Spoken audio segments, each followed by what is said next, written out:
harta Bung Karno sendiri itu memang benar adanya ya, memang benar ada, tetapi seperti sekarang oknum-oknum yang mengaku membuat kerajaan dan mengetahui harta Bung Karno itu sebenarnya mereka juga nggak tahu, jadi malah pia ke pia lagi gitu. Jadi tahu dari orang lagi, tidak tahu nyatanya benar di mana dan seperti apa.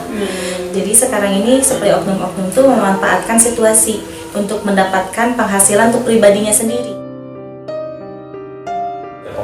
Ya, modus untuk mengumpulkan umat dan uang-uang umat itu dia pakai untuk kepentingan pribadi.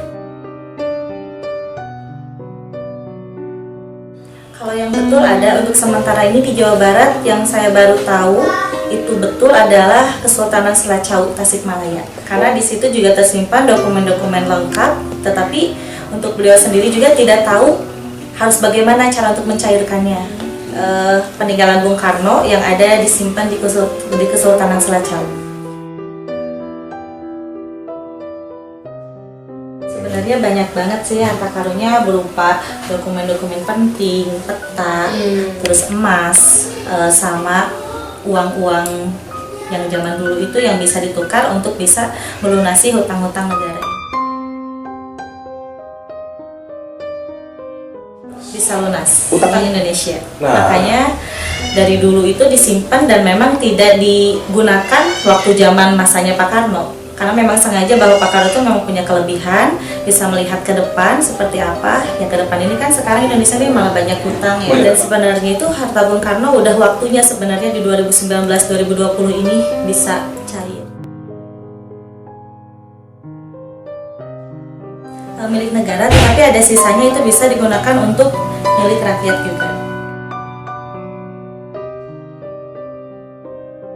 Nggak merepotkan sih, cuman manusia-manusia sekarang ini ada keserakahan ya di dalam hatinya ingin mencari harta karun tersebut untuk pribadi. Padahal harta karun itu satunya untuk negara dan sisanya itu untuk kesejahteraan rakyat. Dan memang kan Bung Karno itu udah menyimpan petanya juga dan juga udah menitipkan kepada orang-orang yang dipercayanya itu. Seperti kunci-kuncinya itu sebenarnya ada, tetapi orang yang dipercaya Bung Karno itu sekarang udah pada meninggal ya. Tetapi ada sih kalau untuk kuncinya itu dipendam di suatu tempat dan memang dijaga oleh jin.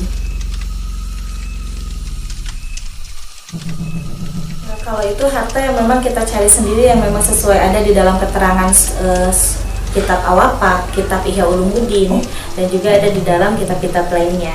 Tetapi yang bisa mempelajari kitab kuning pun juga sebenarnya di kitab kuning juga ada itu di bab 21 itu ada tentang keterangan masalah rezeki.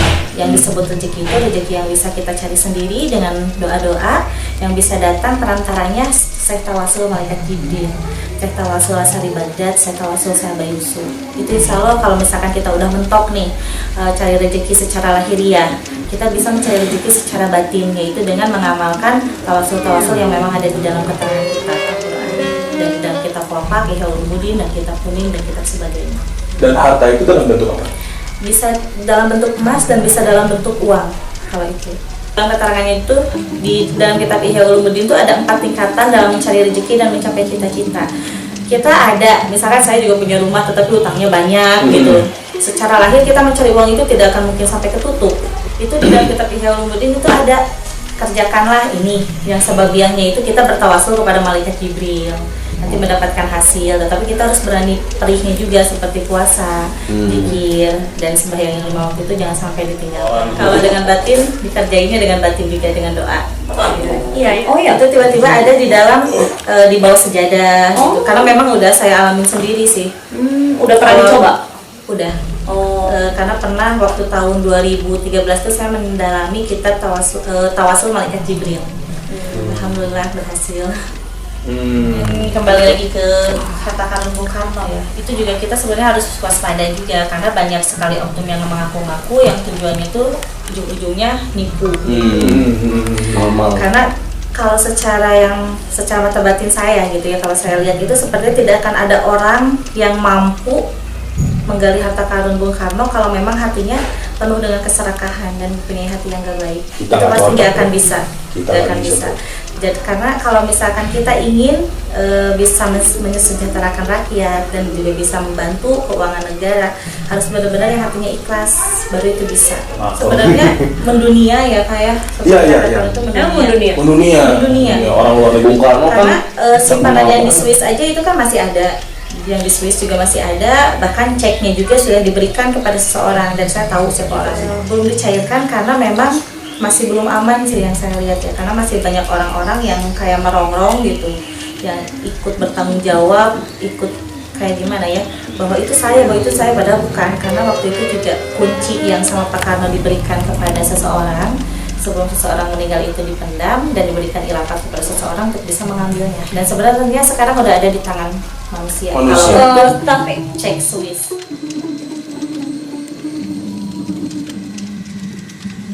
Karena memang dibuatnya juga kayak seperti hibah lagi gitu ya. Jadi seperti dihibahkan bahwa nanti yang akan mengambil si orang yang atas nama A dan dia punya ciri ini gitu. Lebih ke cap jempol. Bisa membuktikan kerajaan mana nih atau komunitas mana yang bisa membantu dengan pengangkatan harta karun Bung Karno, itu harus tahu juga ciri-cirinya begitu. Jadi kalau untuk yang oknum itu pasti tidak akan tahu ciri-cirinya harta karun Bung Karno berupa emas itu kuncinya apa, kodenya apa gitu. Itu pasti nggak akan tahu.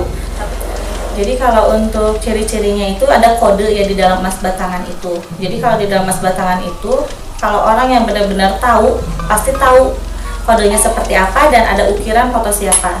Jadi di situ ada ukiran wajah Bung Karno dan ada kodenya. Baru itu asli hartanya Bung Karno. Yang memang Bung Karno pendam untuk kesejahteraan rakyat dan juga untuk membayar utang-utang negara.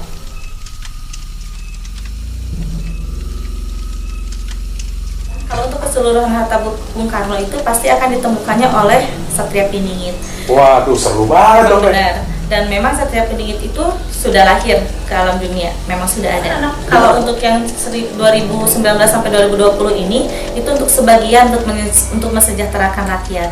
Jadi emang udah waktunya dimulai dari 2019 sebenarnya. Tetapi sekarang udah tahun 2020 ini belum pernah ada yang bisa menemukan hartanya Bung Karno. Karena ya itulah, karena hati ya, lebih dikembalikan lagi ke hatinya serakah dan punya niatan yang baik, terus punya niatan untuk pribadi, akhirnya tidak diketemukan.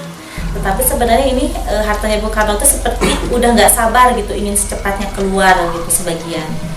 Dan sebagian yang ingin keluar itu tepatnya ada di Khatulistiwa, di Jawa Barat, dan juga di Tasikmalaya. Yang untuk 2019 dan 2020 ini. Tapi kalau untuk keseluruhan yang mendunia gitu ya, harta karun yang mendunia itu memang Satria Piningit yang akan menemukan harta itu dan akan mencairkan, termasuk yang di Swiss.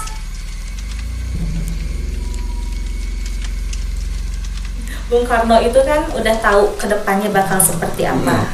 Dan Bung Karno juga kan ada leluhur-leluhurnya Bung Karno, seperti dari Pajajaran. Jadi dari kerajaan Pajajaran itu dari dulu juga sudah membuat Ugo Wangsit Siliwangi. Di dalam Ugo Wangsit Siliwangi itu ada tentang kejelasan Satria Piningit. Dan Satria Piningit itu akan lahir di tahun 2012. Itu jelas tertulis ada di Ugo Wangsit Siliwangi. Dan mungkin kalau untuk sekarang ini kemungkinan besar baru usia 8 tahun kurang lebih. Dan ciri-ciri anak itu tidak mau berpakaian rapi, selalu compang-camping, dan kemanapun dia selalu jarang pakai sandal. Gembel. Akhlaknya nakal luar biasa. Sekarang? Seperti nggak punya akal dan pikiran. Kalau ngomong tuh ceplos begitu. Dia tuh sebenarnya tahu, tetapi dia menyembunyikan jati dirinya sendiri sampai pada akhirnya dia itu seperti sebenarnya baik, tetapi jadi nakal gitu untuk menutupi jati diri. Kalau di dalam keterangan Quran itu yang disebutkan Imam Mahdi. Jadi dari Ugo Wangsit Siliwangi dulu ya. Dari Ugo Wangsit Siliwangi itu akan dilahirkan seorang Satria Piningit berbarengan dan lahir di tahun yang sama dengan yang mengaku Satria Piningit. Lahir di tahun yang sama, tetapi yang Satria Piningit asli ini menyembunyikan jati diri menjadi orang yang nakal, tidak mau berpakaian rapi, ngomong ceplos-ceplos, compang-camping gitu kan. Tapi yang Satria Piningit palsu ini seperti orang alim, karena itu untuk menarik umat gitu supaya dibelok-belokkan akidahnya. Oh, kayak cloning deh. Nah, kalau di dalam keterangan Al-Quran itu ada akan dilahirkan Imam Mahdi dan Dajjal. Kan Imam Mahdi yang akan berwujud gitu ya, berwujud Imam Mahdi langsung gitu di dunia. Imam Mahdi itu adalah Imam Mahdi yang akan menitis ilmunya ke Satria Piningit. Yang Dajjal itu yang akan mengamping Satria Piningit yang palsu. Emang dua-duanya tuh umurnya sama gitu. Umurnya sama. Berarti Dan sekarang umur berapa nih? kurang lebih 8 tahunan kurang lebih. Satria Piningit. Piningit. Suaminya dua-duanya sama juga laki-laki gitu. Cuman yang satu memang menyembunyikan jati dirinya seperti orang yang nakal, cupang camping. Pokoknya nggak mau rapi aja. Ya, Yang satu itu aja. rapi, terus pintar ngaji. Maskulin gitu. Iya, jadi seperti untuk membelokkan orang lah supaya banyak pengikutnya, supaya percaya sama orang itu, akhirnya nanti ujung-ujungnya dibelokkan akidahnya. Nanti di saat usianya 17 tahun, setiap dia berjalan ke suatu tempat yang memang di situ ada harta karun Bung Karno, itu pasti dengan sendirinya akan muncul sendiri untuk diambil oleh Satria Piningit. Jadi gak usah capek-capek lagi harus baca-baca doa terus untuk menggali, karena itu akan muncul sendiri karena memang sudah ada suratan ya, dan memang sudah tertulis di dalam buku Wangsit Siliwangi.